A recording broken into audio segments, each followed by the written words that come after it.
quilting peeps, and welcome once again to Cabin in the Woods Quilting Studio. I'm Penny, head designer here at the studio. I'm working on a great new class and a great new pattern book for the pickle dish pattern, which is beginner curved piecing and beginner foundation piecing, which is a little bit different. It's paper piecing, but since I do a lot with English paper piecing, we thought we'd change the name up a little bit and refer to this as foundation piecing so you don't get confused. So I have a handy, cool new tool, and because I'm developing this program for beginner foundation piecing and beginner curved piecing, I really like any kind of little tool, especially if it's not very expensive, that makes my life super easy. So I just thought I would show you today in the studio a couple of the handy tools that I use when I'm working with foundation piecing. So let's take a look, shall we?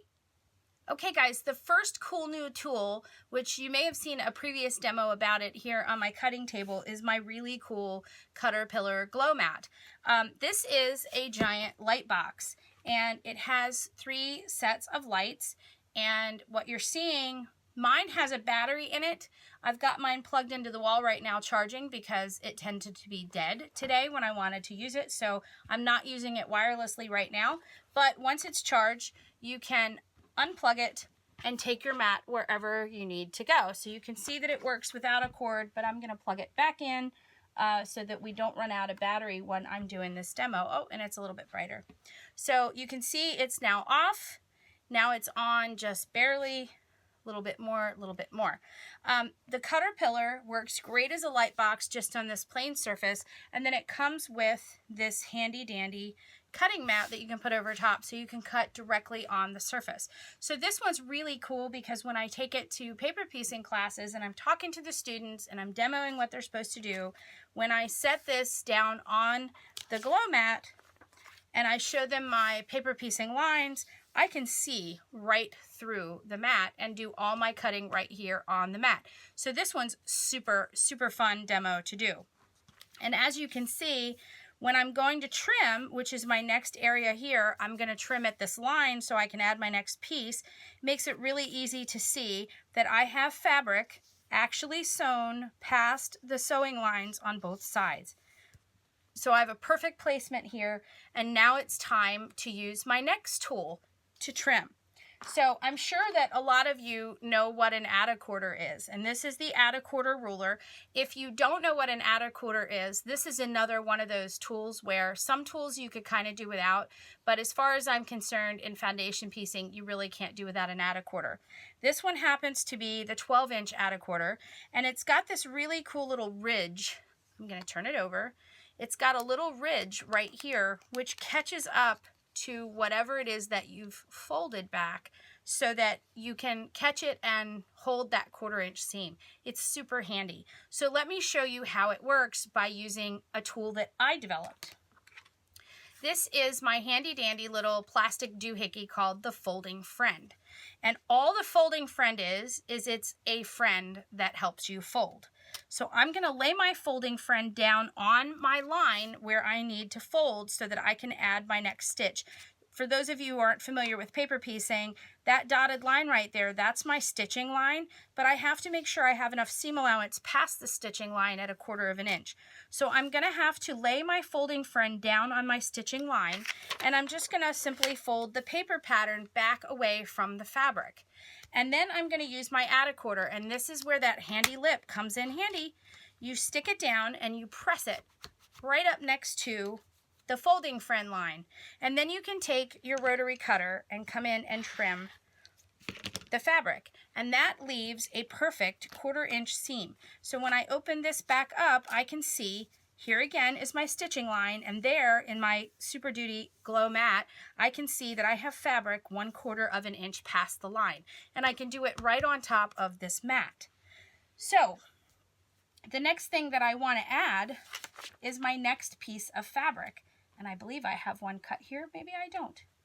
I hope I do, but it'll give you an idea because I'm not going to sew it today. I can lay my fabric right here and see everything that's going on, and I can see that I'm past the mat on both sides and right where my fabric is. So this is super handy. I love this tool. I love this lighted mat. You can see by the one that I have here that I've already trimmed out the piece, and I'm ready to add the next piece. So here's my next little flower piece to my pickle dish.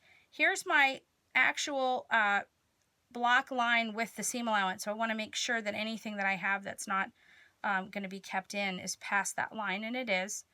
And I can lay it down, and I can see, as I'm laying the fabric down, I can see right where my stitching line is on both sides through my lighted mat, and I can see that I have this fabric exactly where I need it to be.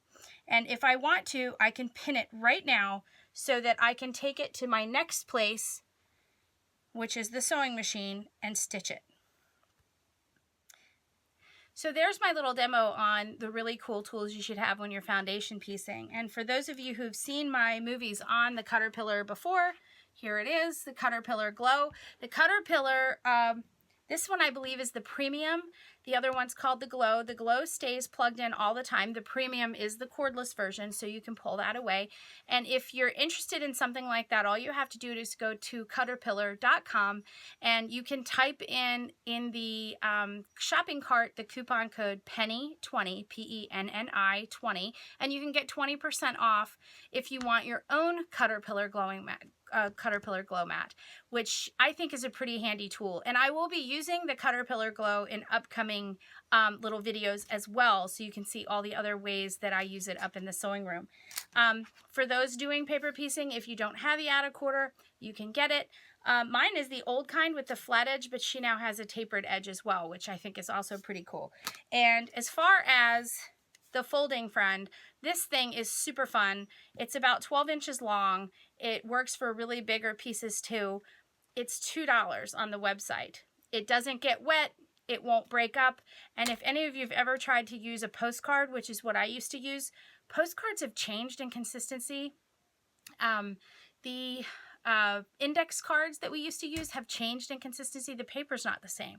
So while I could make my own cardstock version, sometimes they get bent, sometimes they get wrinkled. This one is polypropylene plastic. It works super well, and I just think it's super handy. And for $2, I think this is like, you gotta have it kind of tool. It sits on my cutting table so that I can get to it anytime that I need it, and it's a very, very handy tool to have with you in class. So those are my 3 little tips on foundation piecing. I hope you'll come back and visit me on another day at the cabin. So have a great day and happy quilting.